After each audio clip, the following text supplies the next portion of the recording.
দোৱাৰবাগুৰি কনষ্টিটুৱেঞ্চিৰ প্ৰথমীয়া Cayman বেলেগ কাৰ্যসূচী আছে। মই আমাৰ নীলিপ কনষ্টিটুৱেঞ্চি ৰাতিপুৱা প্ৰায় 1000 পৰিয়ালৰ কংগ্ৰেছ আৰু APSLC বিশেষকৈ APSLC দলৰ যোগদান কাৰ্যসূচী তাতে অংশগ্ৰহণ কৰিলোঁ। তাৰপিছত আহি থাকোঁতে বেলেগ উদ্বোধনৰ কাৰ্যসূচী আছে। ইয়াৰ তাৰপিছত আধালা স্থাপন কৰিলোঁ। বহুত দিনৰ পৰা ৰাইজে ডিমাণ্ড কৰি আছে BBTC ৰাস্তা, সেইটো নেশ্যনেল ষ্টেণ্ডাৰ্ড ৰাস্তা হ'ব। তাৰপিছত নীলিৰ পৰা অহা একদম এতিয়ালৈকে তাৰপিছত CPDMK ৰাস্তা আৰু বেলেগ গাঁৱত যোৱা ৰাস্তা, সেইটো গাঁৱৰ পৰা এইটো গাঁৱত যোৱা ৰাস্তা টোটেল মিলি প্ৰায় 300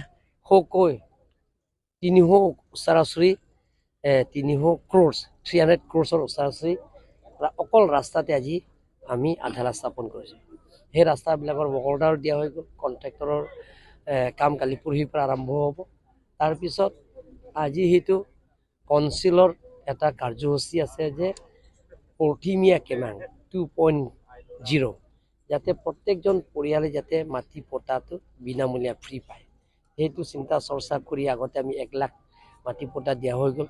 এতিয়া আজি ইয়াত 3431 পৰিয়ালক আমি বিনামূলীয়া মাটি পটা ইয়াত দিয়া হৈছে। গতিকে এনেধৰণৰ আমি কাৰ্যসূচী গৈ থাকিম।